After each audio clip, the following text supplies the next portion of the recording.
UP board exam class 12 Hindi के paper के लिए वेरी मोस्ट इम्पॉर्टेंट जीवन परिचय लेकर के आए हैं और जितने जीवन परिचय बताएंगे उन सभी का फुल सॉल्यूशन भी देंगे। पूरा सॉल्यूशन बताएंगे कि कैसे लिखें और कितना लिखें तो फुल नंबर प्राप्त हों। जितने जीवन परिचय बताएंगे उसी में से जीवन परिचय फंस जाएंगे परीक्षा में। तो चलिए शुरू करते हैं। देखिए, पहला जीवन परिचय है हजारी प्रसाद द्विवेदी का। पहला जीवन परिचय है, इंपॉर्टेंट है बहुत ज्यादा। तो लिखेंगे जीवन झांकी, और जीवन झांकी लिखने के बाद इन लाइनों को लिखने से बहुत ही अच्छे नंबर प्राप्त होते हैं। तो क्या लिखना है इन लाइनों में? आचार्य हजारी प्रसाद द्विवेदी थे उच्च कोटि के रचनाकार। दुबे का छपरा बलिया जिले में, दुबे का छपरा बलिया जिले में जन्मा ये साहित्यकार। सन 1907 में जन्म लिए, सन 1907 में जन्म लिए। देखे वह 72 बसंत। सूर साहित्य सहज साधना लिख, साहित्य तिमिर का किया अंत। फिर डालेंगे हेडिंग जीवन परिचय और लिखेंगे हजारी प्रसाद द्विवेदी का जन्म 20 अगस्त 1907 ईस्वी में बलिया जिले के एक ब्राह्मण परिवार में हुआ था। कहाँ हुआ? 20 अगस्त 1907 में बलिया जिले के एक ब्राह्मण परिवार में इनका जन्म हुआ था। इनके पिता का नाम पंडित अनमोल द्विवेदी था। इनके पिता का क्या नाम था? पंडित अनमोल द्विवेदी। और माता का नाम ज्योति कली देवी था। माता का नाम ज्योति कली देवी था। इनके पिता ज्योतिष के प्रकांड विद्वान थे।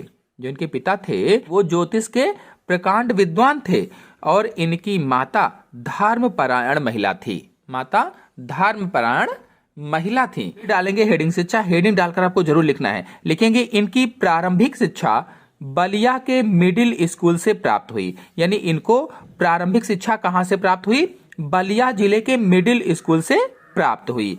और फिर इंटर की परीक्षा उत्तीर्ण करने के बाद काशी हिंदू विश्वविद्यालय में साहित्य एवं ज्योतिषाचार्य की उपाधि प्राप्त की।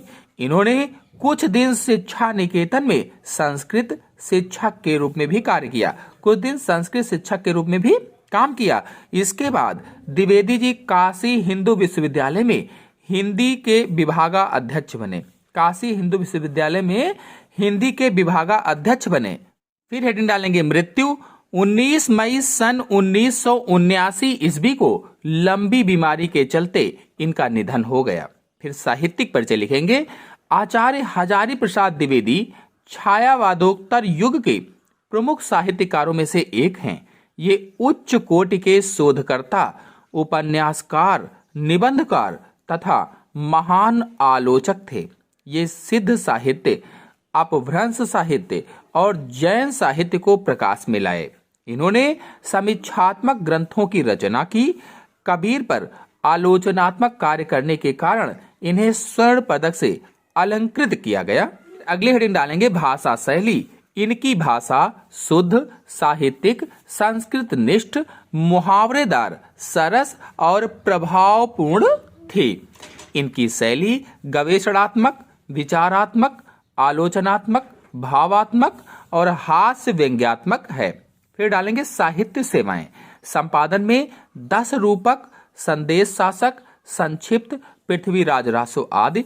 निबंध के अंतर्गत विचार प्रवाह, कल्पना, कुटज, अशोक के फूल, साहित्य के साथी, विचार और वितर्क, कल्पता आदि।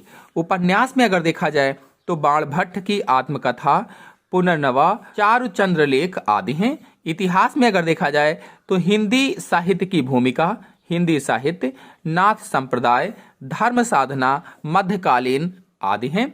और इसके बाद आलोचना साहित्य में अगर देखा जाए तो कबीर, सुर साहित्य, भारतीय वाङ्मय साहित्य, सहचर, हिंदी साहित्य का आदिकाल, सूरदास और उनका काव्य आदि हैं। दूसरे नंबर पर मैंने रखा है कन्हैयालाल मिश्र प्रभाकर। तो लिखेंगे संक्षिप्त परिचय। ऐसा लिखने से नंबर अच्छे प्राप्त होते हैं। नाम कन्हैयालाल मिश्र प्रभाकर, जन्म सन 1906 ईस्वी, जन्म स्थान देवबंद सहारनपुर में, मृत्यु सन 1955 ईस्वी में। रचनाएं धरती के फूल, आकाश के तारे, नई पीढ़ी के विचार, बाजे पायलिया, दीप जले शंख बजे, भूले बिसरे चेहरे, माटी हो गई सोना आदि इनकी रचनाएं हैं। अगर भाषा देखी जाए तो खड़ी बोली है। शैली अगर देखी जाए तो शैली में भावनात्मक, वर्णनात्मक, नाटकीय और चित्रात्मक है।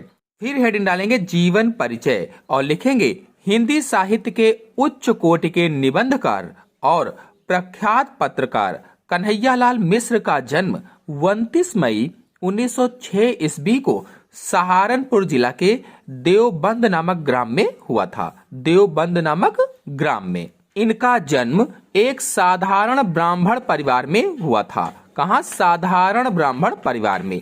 इनके पिता का नाम रमादत्त मिश्र था। इनके पिता पुरोहित थे, अर्थात इनके पिताजी कर्मकांडी ब्राह्मण थे। इनके घर की आर्थिक स्थिति ठीक नहीं थी, जिससे इनकी प्राथमिक शिक्षा ठीक से नहीं हो पाई। इन्होंने स्वाध्याय से ही हिंदी, संस्कृत, अंग्रेजी आदि भाषाओं का ज्ञान प्राप्त किया। बाद में खुर्जा के संस्कृत विद्यालय में इनको प्रवेश मिल गया। कुछ समय बाद ये पढ़ाई छोड़कर राष्ट्रीय आंदोलन में कूद पड़े। इस प्रकार इन्होंने अपना शेष जीवन राष्ट्र सेवा में अर्पित कर दिया। कुछ साल ये जेल में भी रहे, जहां इनका संपर्क राष्ट्र के महान नेताओं से हुआ। साहित्य सृजन के साथ साथ पत्रकारिता के क्षेत्र में भी इन्होंने अपनी प्रतिभा से महत्वपूर्ण स्थान प्राप्त किया। सामाजिक, राजनीतिक तथा शैक्षिक समस्याओं पर प्रभाकर जी ने कई प्रेरक लेख लिखे। 9 मई सन 1995 ईस्वी को इस महान साहित्यकार का निधन हो गया। फिर हेडिंग डालेंगे साहित्यिक परिचय। प्रभाकर जी राष्ट्रप्रेमी विचारक, सामाजिक चिंतक और मानवतावादी विचारधारा के प्रेरणा थे। हिंदी साहित्य जगत को इन्होंने संस्मरण, रेखा चित्र तथा निबंध आदि विधाओं की रचनाएं दी हैं, जो अत्यंत महत्वपूर्ण हैं। पत्रकारिता में इन्होंने क्रांतिपूर्ण कदम उठाया है। सहारनपुर से प्रकाशित पत्रिका नवजीवन का संपादन भी इन्होंने ही किया है। फिर डालेंगे रचनाएं या कृतियां। क्षण बोले कण मुस्काएं, बाजे पायलिया के घुंघरू, माटी हो गई सोना, जिंदगी मुस्कराई, नई पीढ़ी के विचार, भूले बिसरे चेहरे, दीप जले शंख बजे, धरती के फूल, आकाश के तारे, नया जीवन, ज्ञानोदय आदि इनकी रचनाएं हैं। फिर डालेंगे भाषा शैली। इनकी भाषा प्रवाह युक्त है। इनकी भाषा में सरलता, मार्मिकता, व्यंग्यात्मकता, चुटकीलापन तथा भाव अभिव्यक्ति की क्षमता दिखती है। इन्होंने वर्णात्मक, भावात्मक, नाटकीय, चित्रात्मक आदि शैलियों का प्रयोग अपनी कृतियों में किया है। फिर अगला जीवन परिचय है हरिशंकर परसाई का, बहुत ही ज्यादा इंपॉर्टेंट है। लिखेंगे जीवन परिचय। हरिशंकर परसाई का जन्म 22 अगस्त सन 1924 ईस्वी में मध्य प्रदेश में इटारसी के निकट स्थित जमानी नामक ग्राम में हुआ था। किस ग्राम में हुआ? जमानी नामक ग्राम में हुआ था। इनकी प्रारंभिक शिक्षा मध्य प्रदेश में ही हुई।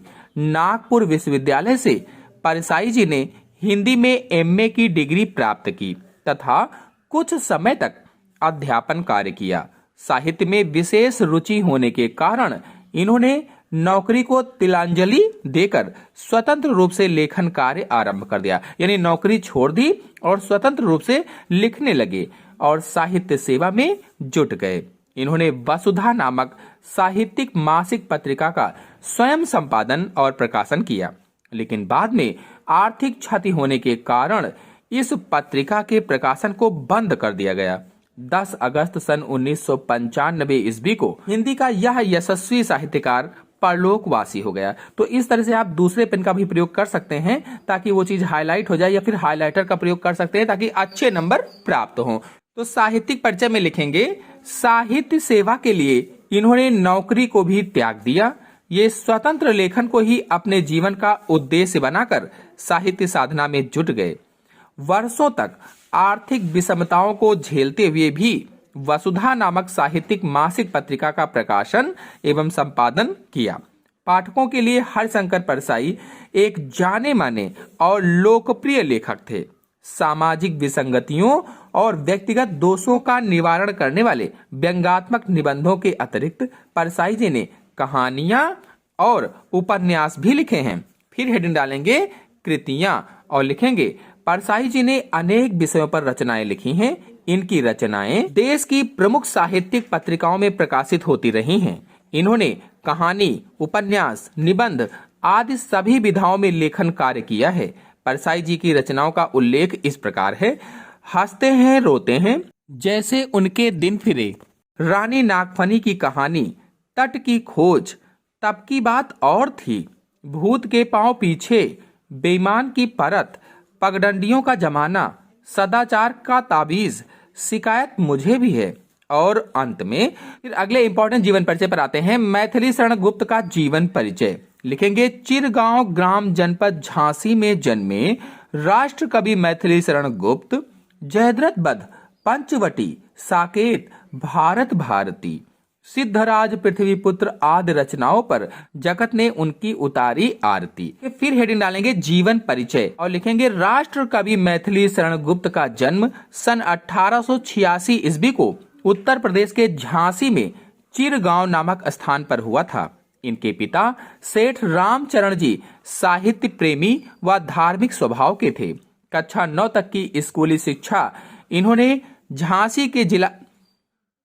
झांसी जिला से प्राप्त की और आगे की पढ़ाई घर पर ही संपन्न हुई। इनके पिताजी भी कवि थे, जिसका सीधा प्रभाव इन पर पड़ा। गुप्त जी आचार्य महावीर प्रसाद द्विवेदी को अपना आदर्श मानते थे। इनमें राष्ट्र प्रेम कूट कूट कर भरा था। अगली हेडिंग डालेंगे साहित्यिक परिचय। मैथिली शरण गुप्त में बाल्यावस्था से ही काव्यात्मक प्रवृत्ति विद्यमान थी।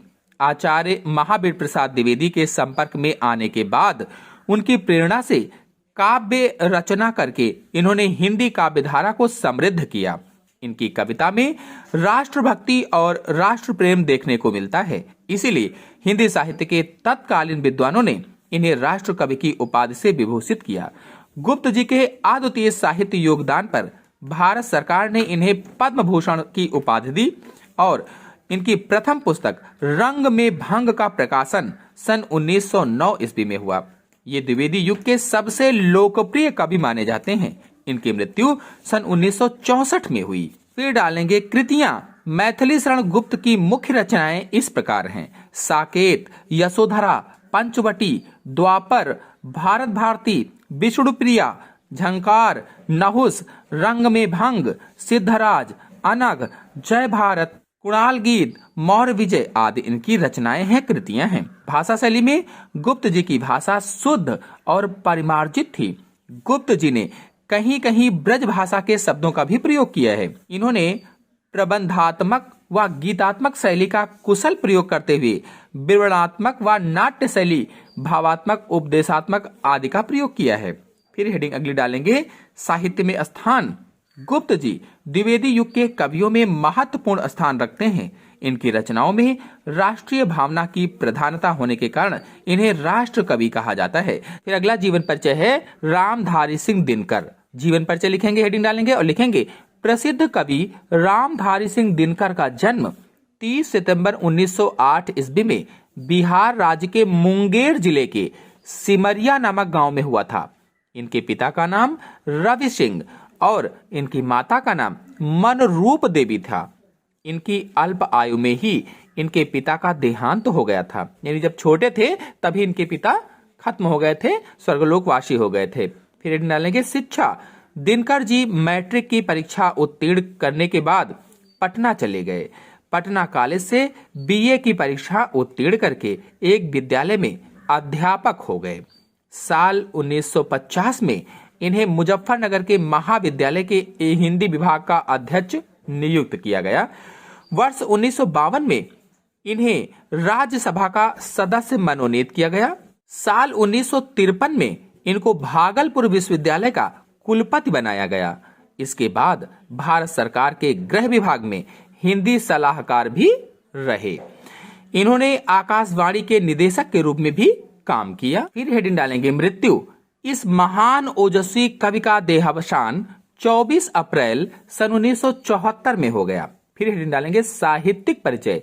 राष्ट्र कवि काव्यधारा के ओजस्वी कवि श्री रामधारी सिंह दिनकर छायावादोत्तर युग और प्रगतिवादी युग के सर्वश्रेष्ठ कवि थे। इन्होंने राष्ट्र प्रेम, लोक प्रेम आदि विभिन्न विषयों पर आधारित काव्य रचनाएं की। सामाजिक और आर्थिक समानता और शोषण के विरुद्ध काव्य की रचना की।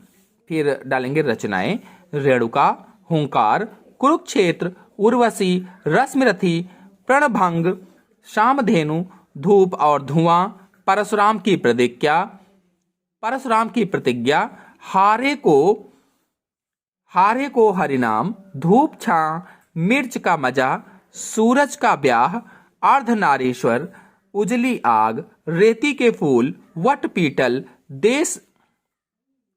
पीपल, देश विदेश आदि प्रसिद्ध रचनाएं की। फिर हेडिंग डालेंगे बोली और भाषा। तो दिनकर जी की भाषा शुद्ध साहित्यिक संस्कृत निष्ठ खड़ी बोली है, जिसमें सुबोधता और स्पष्टता सर्वत्र विद्यमान है। कहीं कहीं अंग्रेजी के प्रचलित शब्दों का प्रयोग किया गया है। उर्दू फारसी के कुछ शब्द भी मिलते हैं। फिर शैली हेडिंग डालेंगे। दिनकर जी की शैली व्यवहारिक है, जो विषयानुरूप परिवर्तित होती रहती है। इनकी रचनाओं में शैली की विवेचनात्मक, समीक्षात्मक, भावात्मक, सूक्तिपरक आदि रूप मिलते हैं। फिर अगले हेडिंग डालेंगे साहित्य में स्थान। छायावादोत्तर हिंदी काव्यधारा के प्रमुख कवि, आलोचक, विचारक और निबंधकार के रूप में दिनकर जी का विशिष्ट स्थान है। अगला मोस्ट इंपॉर्टेंट जीवन परिचय है वासुदेव शरण अग्रवाल। डालेंगे हेडिंग जीवन परिचय और लिखेंगे उच्च कोटि के निबंधकार वासुदेव शरण अग्रवाल का जन्म 1904 ईस्वी में मेरठ के खेड़ा नामक ग्राम में हुआ था। मेरठ के, उत्तर प्रदेश के मेरठ के खेड़ा नामक ग्राम में। इनका बचपन लखनऊ में बीता, क्योंकि इनके पिताजी लखनऊ में रहते थे। इनकी शुरुआती शिक्षा लखनऊ से ही हुई। स्नातक और परास्नातक की शिक्षा बनारस हिंदू विश्वविद्यालय से की। बाद में मथुरा के पुरातत्व संग्रहालय में अध्यक्ष के पद पर भी रहे। लखनऊ विश्वविद्यालय से इन्हें डी.लिट की उपाधि प्राप्त हुई। इसके बाद कुछ सालों तक भारतीय पुरातत्व विभाग के अध्यक्ष भी रहे। इन्होंने पाली, संस्कृत, अंग्रेजी आदि भाषाओं को स्वाध्याय से ही सीखा। अग्रवाल जी ने भारतीय संग्रहालय पटना, भारतीय मुद्रा परिषद Nagpur, all India oriental Congress आदि संस्थाओं के महत्वपूर्ण उत्तरदायित्व भी संभाले। सन 1967 ईस्वी में अग्रवाल जी का निधन हो गया। डालेंगे रचनाएं। पृथ्वी पुत्र, भारत की एकता, बागधारा, कल्पवृक्ष, माता भूमि, कला और संस्कृति, महर्षि वाल्मीकि और मनु, महापुरुष श्री कृष्ण, कालीन भारत आदि रचनाएं इन्होंने की। फिर भाषा शैली। इनकी भाषा सरल, सुबोध, शुद्ध संस्कृत निष्ठ खड़ी बोली है। गवेषणात्मक, विचारात्मक, भावात्मक, सूक्ति कथन, व्याख्यात्मक आदि शैलियों का अग्रवाल जी ने प्रयोग किया है।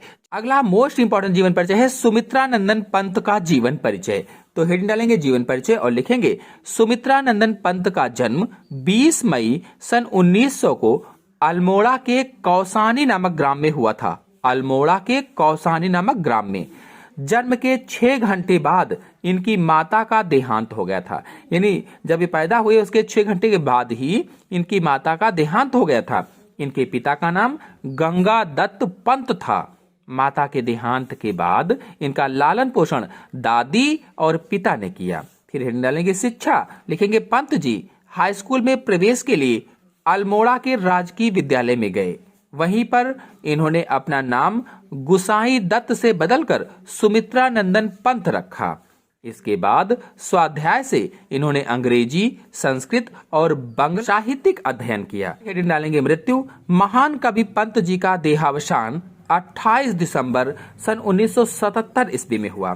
फिर हेडिंग डालेंगे साहित्यिक परिचय। छायावादी युग के कवि सुमित्रानंदन पंत 7 वर्ष की आयु में ही कविता लिखने लगे थे। इनकी स्वर्ण किरण, स्वर्ण धूलि, उत्तरा आदि रचनाओं पर अरविंद दर्शन का प्रभाव पड़ा। 1961 में इन्हें कला और बूढ़ा चांद नामक रचना पर पद्म भूषण से सम्मानित किया गया। लोकायतन पर साहित्य अकादमी पुरस्कार और चिदंबरा पर भारतीय ज्ञान पीठ पुरस्कार मिला। काव्य में कोमल और मृदुल होने के कारण इन्हें प्रकृति का सुकुमार कवि कहा जाता है। अगर परीक्षा में पूछे कि प्रकृति का सुकुमार कवि किसे कहते हैं तो सुमित्रा नंदन पंत को कहा जाता है। फिर हेडिंग डालेंगे कृतियां, तो वीणा ग्रंथि, पल्लव, पल्लविनी, अतिमा, गुंजन, युगांत, युगवाणी, ग्राम्या, स्वर्ण किरण, स्वर्णधूलि, उत्तरा, कला और बूढ़ा चांद, युगपथ, शिल्पी, चिदंबरा, लोकायतन, रस्मबंध आदि इनकी प्रमुख रचनाएं हैं। फिर डालेंगे भाषा शैली। इनकी भाषा सरल, सरस, सुकोमल, खड़ी बोली है। इनकी शैली संस्कृत, बंगला और अंग्रेजी के कवियों से प्रभावित गीतात्मक मुक्तक शैली है। इन्होंने रूपक, उत्प्रेक्षा, उपमा, स्मरण, विरोधाभास आदि अलंकारों के प्रयोग अपने काव्य में किए हैं। इन्होंने मानवीकरण को प्रधानता दी है। इनकी रचनाओं में तुकांत, आतुकांत, स्वच्छंद, मुक्तक सभी प्रकार के छंद पाए गए हैं। इस प्रकार पंत जी निश्चय ही हिंदी कविता के श्रृंगार हैं, जिन्हें पाकर माँ भारती कृतार्थ हुई। तो इस तरह से मैंने आपको इंपॉर्टेंट जीवन परिचय बताए। आशा है आप सभी लोगों को पसंद आए होंगे। पसंद आए हो तो वीडियो को लाइक कीजिए। चैनल पर पहली बार आए हैं तो चैनल को सब्सक्राइब भी कर लीजिए और ये वीडियो अपने दोस्तों में शेयर जरूर कीजिए। धन्यवाद।